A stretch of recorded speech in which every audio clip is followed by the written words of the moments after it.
What's up, Internet? This is Rambling Josh, and you are watching the very first episode of a brand new Let's Play project. Or maybe it's not quite so new. See, the game in question today is Arc the Lad number 2. Which of course should not be surprising, considering I just finished Arc the Lad 1 yesterday. And I kinda said and even hinted all along that I would be playing Arc the Lad 2 right after. Much like it was always planned by the developers that the story of Arc the Lad would be separated between Arc the Lad 1 and Arc the Lad 2. So, Arc the Lad 2 takes place almost immediately after Arc the Lad 1 ended, story-wise. We have a nice little intro sequence here that I guess I'll let play, if for no other reason than because the music is amazing. Very uplifting. So anyways, where was I? So Arc the Lad 2 takes place immediately after Arc the Lad 1, and even incorporates a save file conversion system. Although I'm not sure if convert is the right word. It's more like data transfer. And it lets you carry over a lot of the stats and accomplishments and such from the first game, which is quite handy. Now as far as the story, if you haven't played the first game, don't worry too much about it, because they do a pretty good job of easing you into the story if you're a newcomer. If you have played the first game, then there should be lots of little nuances that you can pick up on. So anyways, we have this convert option down at the bottom here. If we choose that, then we can pick up our save file from Arc the Lad number 1. So do that, and it will automatically start a new game for us. Now, one thing to note about the save file conversion feature is that it will only detect save files made at the end of the game. So if you're like me and you beat the game, and then you went back and grinded out a whole bunch of levels, since I maxed out the levels for Poco, Kukuru, and Gogen at the end of the last game, then you're going to have to go back and beat the last boss again to make a proper conversion save file that can be detected by Arc the Lad 2. I just want to point out that in the midst of this super grim scene of death and destruction, those soldiers shot a kid, and blood came out of his body. That's super graphic. I mean, maybe not super graphic, but super grim. Isn't there supposed to be some sort of rule against showing violence against kids or something? I don't know. Maybe there's no actual rule, but by the authority of my gun! Yeah, what he said. So, this is supposed to be in the past, because of course in the present, the Fire Guardian is kind of in the basement of Palencia's laboratory. Or more accurately, the ruins of Palencia, since Palencia Castle kind of collapsed at the end of the last game. You're 3 years old or something.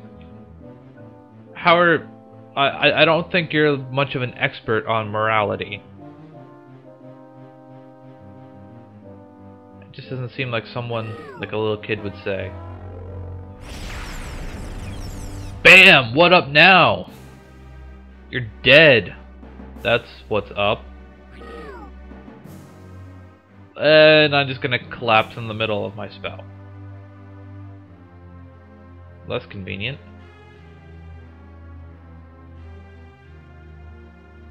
So he knows fire magic. Shouldn't these two be a little bit more distraught with the fact that they were half a second away from getting fire spelled to death?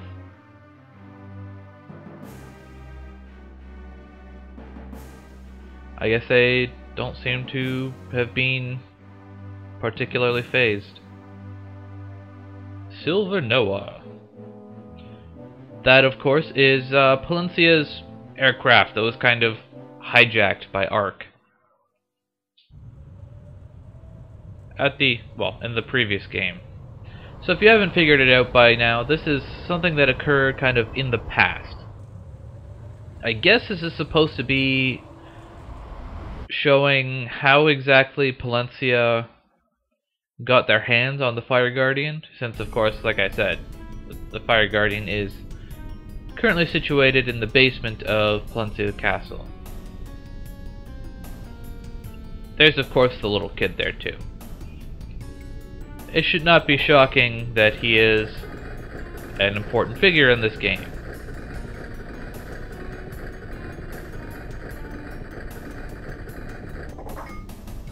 Why exactly the Fire Guardian is a giant statue, I'm not really sure. But, you know, whatever.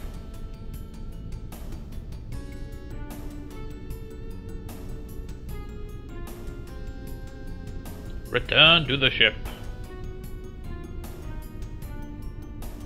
The facility, huh? Come along, child.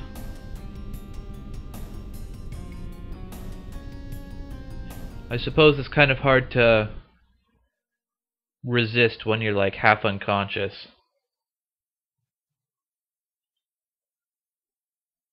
Meanwhile, back in the present, looks like he's reliving some painful memories.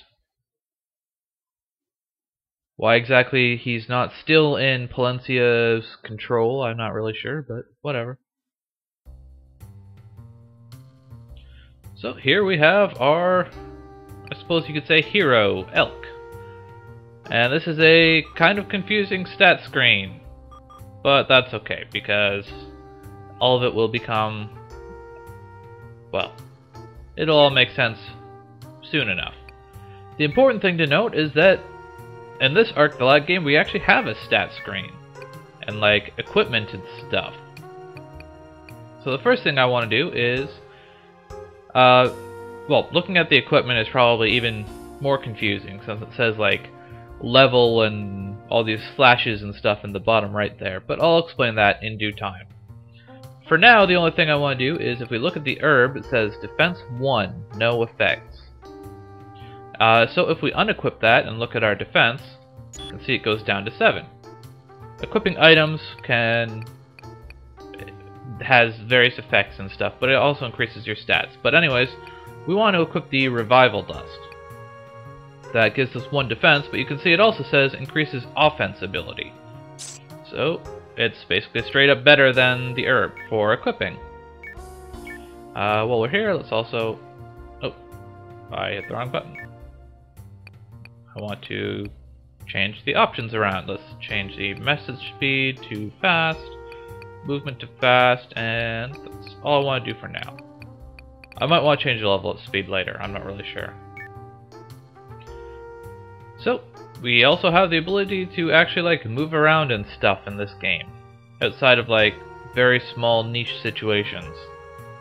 So if we go to leave, go to the guild.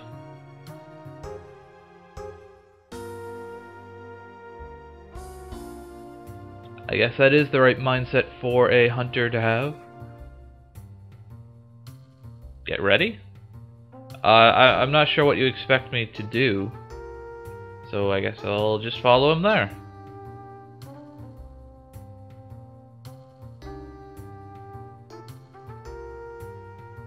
So here we are at the guild. Now, the first thing you want to do whenever possible is, whenever you get to a new town, you want to check the wanted posters on the wall. So you can see we have a whole bunch of wanted posters here, different people, different monsters. It tells you where they are in most cases, sometimes not. And the reason for this is there are, of course, a whole bunch of wanted monsters throughout the game, and it's just important to have checked the wanted posters. Sometimes they will show up when you're taking place where you're doing like one-time things, like a story mission or doing a job or something like that. And if you kill them and you haven't checked their wanted poster yet, then you don't get any credit for it, and you never get a chance to well, cash in on it, because obviously they're dead. Like, you can't kill them again. So it's just really important that you check all the wanted posters as soon as you can.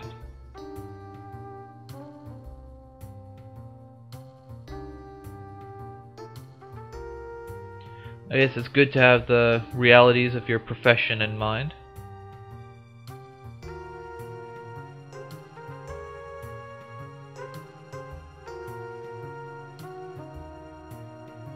I guess Elk's pretty well known around here.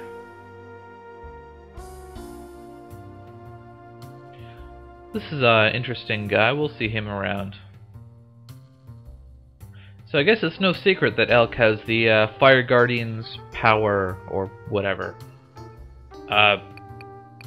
He knows magic. See? It says Firestorm. Get away from the door! 250 merits, huh? I'm sure we'll never get that.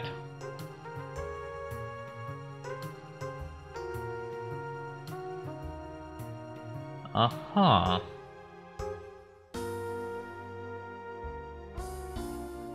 Are you gonna give me some actual tips?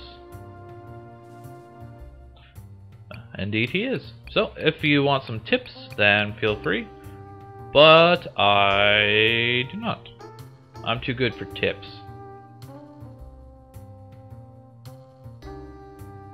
So, we gotta check out the counter.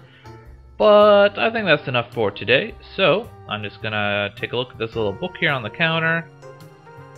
That lets me save, so I might as well do that.